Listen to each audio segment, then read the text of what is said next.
வணக்கம். இன்றைய சோலை சாயி சமையலில் ஹெல்த்தியான அரிசி உப்புமா செய்யலாம். எப்படி செய்கிறதுன்னு பார்க்கலாம் வாங்க. தேவையான பொருட்கள்: அரிசி, பச்சரிசி உடச்சி வச்சுருக்கேன், ரவை மாதிரி உடச்சி வச்சுருக்கேன். அதில் கொஞ்சம் துவரம்பருப்பு, மிளகு போட்டு உடச்சி வச்சுருக்கேன். கழுவிட்டு அரிசியை கழுவிட்டு நிலக்காய்ச்சலில் போட்டு மிக்சியில் போட்டு அரைச்சி உடச்சி வச்சுருக்கிறேன். பெருங்காயம், நல்லெண்ணெய், கருவேப்பிலை, உளுந்தம்பருப்பு, காஞ்ச மிளகா, கடலைப்பருப்பு, பச்சை மிளகா, இஞ்சி, வெங்காயம். எப்படி செய்கிறதுன்னு பார்க்கலாம் வாங்க. எண்ணெய் ஊற்றிக்கலாம்.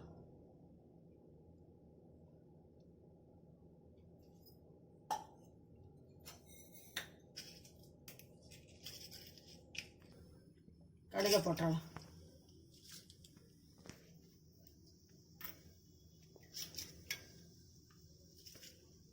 காஞ்ச மிளகா போட்டுடலாம். உளுந்தம்பருப்பு போட்டுடலாம். கடலைப்பருப்பு போட்டுடலாம். பச்சை மிளகாயம் போட்டுடலாம்.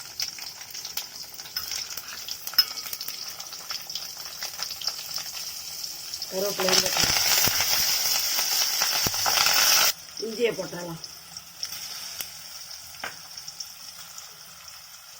அடுத்து வெங்காயத்தை போட்டுடலாம்.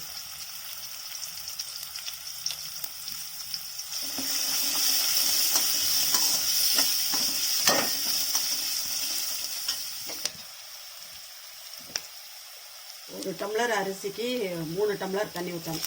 3 டம்ளர் எடுத்து வச்சுருக்கிறேன். தண்ணியை ஊற்றுறேன்.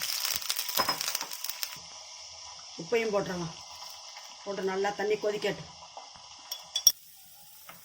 அடுத்து ரவையை போட்டுடலாம். அரிசி ரவையை போட்டுடலாம்.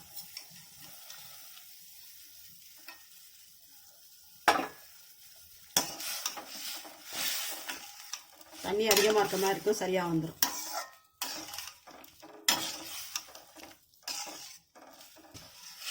பாருங்க, இந்த டயத்தில் நம்ம குக்கரில் வச்சுருவோம். நல்லா பளபளன்னு வந்துடும். குக்கரில் வச்சுக்கலாம். குக்கரில் தண்ணியை ஊற்றி இந்த பாருங்க இதில் ஊற்றி வச்சுட்டேன். 2 விசில் விடுவோம்.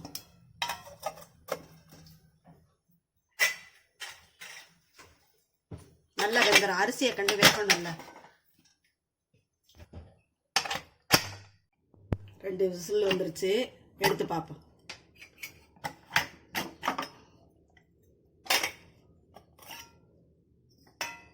நல்லா வெந்துருச்சு. துணியை பிடிச்சி எடுக்கலாம்.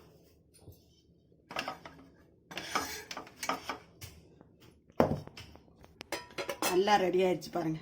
இதில் கொஞ்சம் லைட்டாக நெய் ஊற்றுவோம் வாசனைக்கு. சூப்பராக ரெடி ஆயிடுச்சு.